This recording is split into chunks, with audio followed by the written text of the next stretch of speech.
From the 32 now, here's 1st and 10. Go. Go. Trying to shake off the interception from the last drive. He'll look to throw. Now he'll pull it down, and he'll work it inside the 30 to the 29-yard line. He'll wind up getting right about 4 there on the scramble, and it's 2nd down. Yeah, he only gets a few yards on 1st and 10, but he's better off doing that than throwing an incompletion or even worse, an interception. Gotta do better. Now they'll run it on the toss. And he is in for the Seattle touchdown. A great play there. His 6th touchdown of the season as they are now on the board here in the first half. Well, partner, that was another explosive run, and one thing I've learned in our time in this game, you have to have a good guy carrying the ball too, right? Oh, without a doubt. You need that difference maker lugging the rock. So just a 3-point game now as they send this one away. That's fielded in the end zone. And he'll probably wish he'd reconsidered here. It will cost him 10 yards as he's down at the 15. Well, conventional football 101, tells us if you don't get it back to the 20-yard line on a kickoff return, that's a disappointment. But some of these special teams coaches, with approval by the head coach, they give them full authority to go ahead and bring it out and try to be aggressive. Almost what we call the green light, red light theory. Green light means go, red light means stop. Looks like he had green on that play. And way up past the 35 before he's taken down. That good for 22 and a first down. At this stage of the game, the run-pass numbers are a little bit out of whack because most of the yardage has come through the air. But in a sense, that just sets things up for big runs like that because the defense might be a little bit off balance. They pick up another first down with that run. Nowhere to escape, and he goes down. Jaron Reed able to drop him for a loss of 4 from his defensive tackle spot.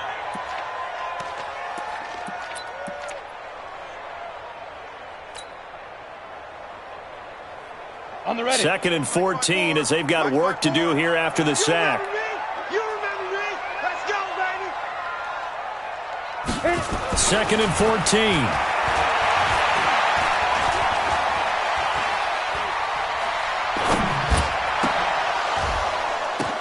Oh, a ball batted in the air, and now it's intercepted. Picked off near the 29, and the return will be stopped at the 34-yard line.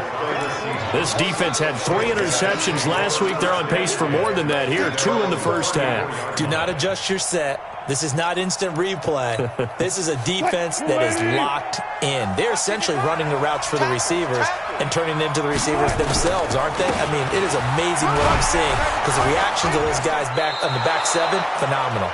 And he'll rumble for about 5, up close to the 40. Partner, I think from our experience together, we have learned that most offensive coordinators are going to tell you, if I'm going to run the football on first down, I've got to get at least 4 yards. They got 5 here. They've got to feel pretty good about that one. From the 39, Wilson. The catch is made here by Tyler Lockett. And they're going to have this all the way down deep into Tennessee territory. A big play that time for the Seahawks. 42 yards. And we'll remind you that coming up at halftime, we'll join Jonathan Coachman and the gang in Orlando. Coach will have stats and scores from the early games going on here around the NFL. From the red zone now, here's Wilson on first down. It's caught. Lockett. 12 more yards there and another first down.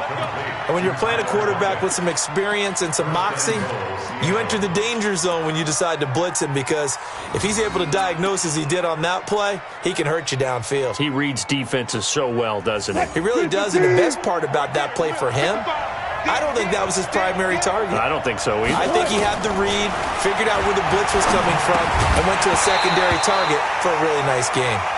Throwing on first down, but this one winds up to be incomplete.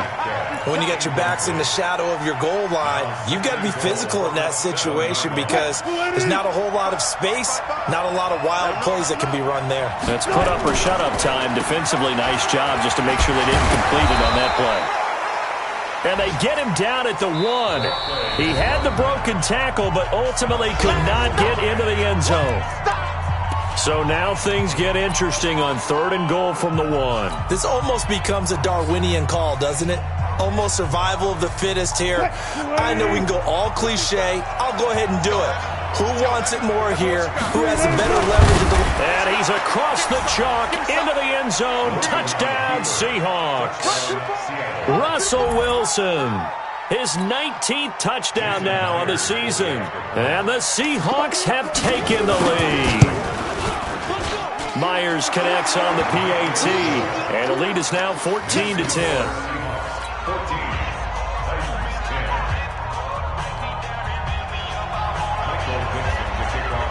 The kickoff team on the field now as they will send this one away. This will be taken to the back of the end zone. And no run back here. This will be a touchback, and it comes out to the 25-yard line. Tennessee offense about set and ready to go. And following the interception, just any interception, are you a little bit more cautious when you start that next drive, or no, you just throw that out the window? I think you are. I don't think that there's any way you can run back out there and go, totally didn't affect me. Let's just go ahead and be loose with the football again. You're going to take care of it, but you have to be careful about being too cautious because now you can't run any offense at all. Still want to attack. We'll see how they attack them here. They still need about the length of the football here, maybe a little less as they come up on 2nd and inches. A toss play, Gordon. And he'll get up near the 45. They'll spot it at the 44. 9 yards to pick up there, and it's a first down. Boy, he does it at a high level, doesn't he? Because when I watch him, I think of his vision. Straight ahead, peripheral. Also has that sense of where holes are going to be before they actually open. I think that helps set him apart from many of the other backs in the league. So following the run by Gordon, here's 1st and 10. They'll look to throw. And that is caught on the right sideline, but out of bounds, says the line judge. The throw took him a little too far. It's 2nd down. Well, there's times when you see these catches that are made, and we just know the guys playing it are really wishing for college rules. Only need that one foot down instead of 2. It's awfully difficult on the sideline, isn't it? An incomplete pass on 1st down. That leads to a 2nd and 10.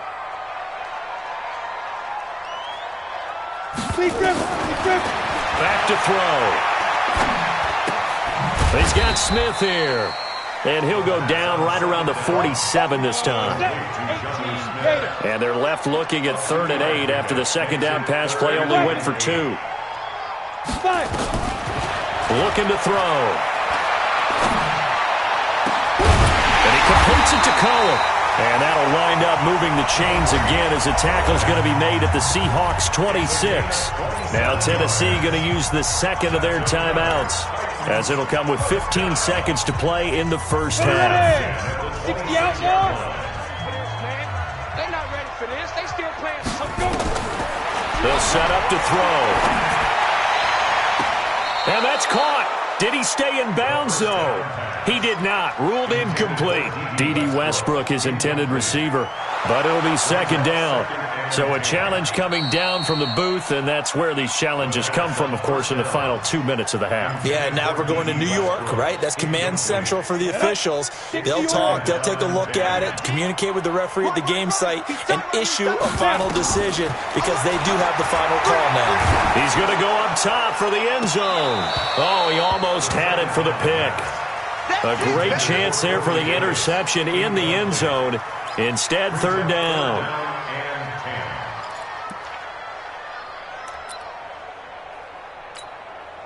So on 3rd down, the field goal unit will come out as he'll try to get 3 before half. He hit his first. Now this from 43. And the 12-year veteran knocks it right through. So a late 3 there, and that'll help as they head into the break. Talk about situational football and something they've worked out since the OTAs and mini camps the previous summer.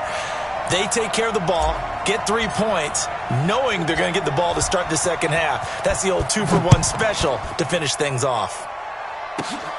Fairly short kick, taken at the 14 here. So a very tight first half. We head to break in a one-point game. As we'll head down to Orlando, that's where we find our man Jonathan Coachman at our EA Sports Halftime Report. Coach.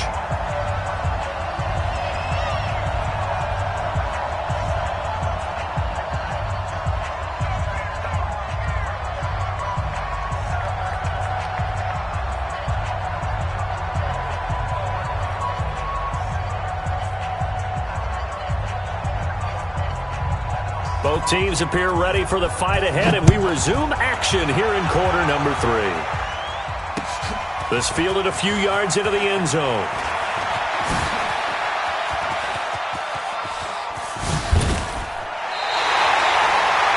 That strong return has set them up nicely for this drive, and we all know the next score is going to have a major impact on this game.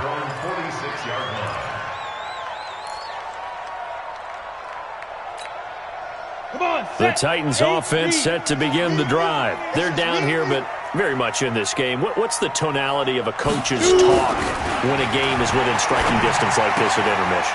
Typically, what they're doing is emphasizing the things that went well in the first half and wanting more of that. Sure, you've got to go over some of the errors and clean up some things because there's a reason you're down. But overall, I think they want to stay positive, stay up with this team. We're just starting the second half, and we've got the football. Let's go ahead and punch it in, and then we'll take it from there. See how that recipe works. From the red zone now, they'll look to throw. On the catch, it's Crowder. And they'll bring him down at the 13-yard line. 7 yards, the pickup on the pitch and catch. One thing I can say pretty safely, that route is not called if you don't have a guy who can throw the ball and put some mustard on it. Because if you're going to lollipop it in the middle of the field, bad things usually happen. It takes a strong-arm guy who can rifle it in there, and they were able to successfully complete that one. Complete. Smith has it. And into the end zone for a Tennessee touchdown. Jonnu Smith, his second touchdown on the season. And the Titans are going to retake the lead. Now Mike Tomlin says, let's go ahead and go for 2. They're going to need some therapy after this. Hey, check 24. Check 24. Check. Check out. They're going to give it to Gordon. And he's going to be hit and taken down in the backfield. Just nowhere to run that time. And the try for 2 is snuffed out. Out is the kickoff unit as they run up and send this one away. This fielded a few yards into the end zone.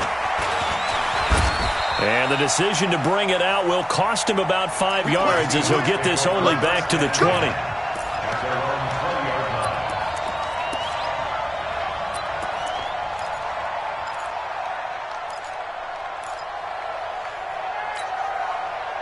Coming to the line here to begin their next drive, the Seahawks offense. They're down in this game. A chance for the offense, though, to put something on the board, get some momentum here in half 2.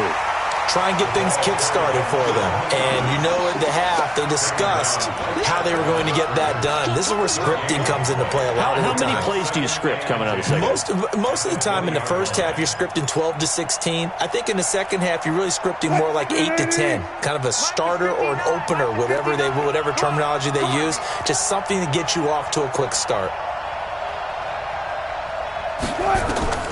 Looking to throw on second down. Wilson going for Metcalf on the deep ball. And this is going to wind up incomplete. The coverage there too strong on the deep ball, and now they face a third down. And now offensively it's 3rd and 10, and I'm just thinking to myself, actors always say, what's my motivation before a big scene? Right now the play caller's thinking, what have I done before that's worked well that I can go to right now? Yeah, because they were pretty successful in the first half scoring points. Haven't done anything so far here in the second half. Here's Wilson. Nowhere to escape, and he goes down. Rashad Evans, the linebacker, recording the sack there. You never want to give up a sack. From the O-line's perspective, they hate it for several reasons, especially because they felt like they let little brother down back there in the pocket. Oh, no doubt. They have a ton of pride, and they go into every job wanting to keep that guy clean. They want that uniform with no grass stains, no dirt, nothing on it. but it's really, really difficult. You're talking about some terrific athletes who are trying to put him on the ground.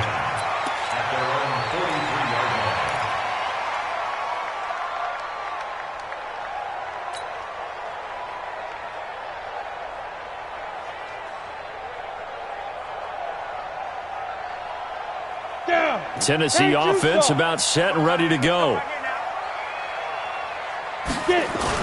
They'll try and get the ground game going. Here's Gordon.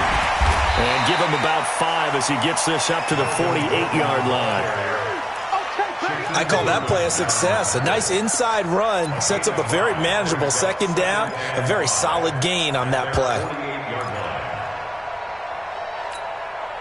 The first down run got 5. Here's 2nd and 5. Now back to throw. Under a heavy rush, and down he goes. That's Ziggy Ansah, the number 5 pick in 2013, credited with a sack. Well, the beauty of screen passes is they take a little time to develop, and they can often hit big, but sometimes they take too long to develop, and sometimes you get sacked. Yeah, what's perfectly called for a defense to attack a screen? Typically a blitz, and even though people think that the screen operates against the blitz, if you have the blitz called and you still cover the screen, now that allows your blitzers to get there. Now on 3rd and long, they'll look to throw. He finds his target. It's Crowder. And able to rip off a big chunk of yardage before being dropped inside the 40. A good pickup there at 22. So from Seahawk territory now, it's 1st and 10 at the 38.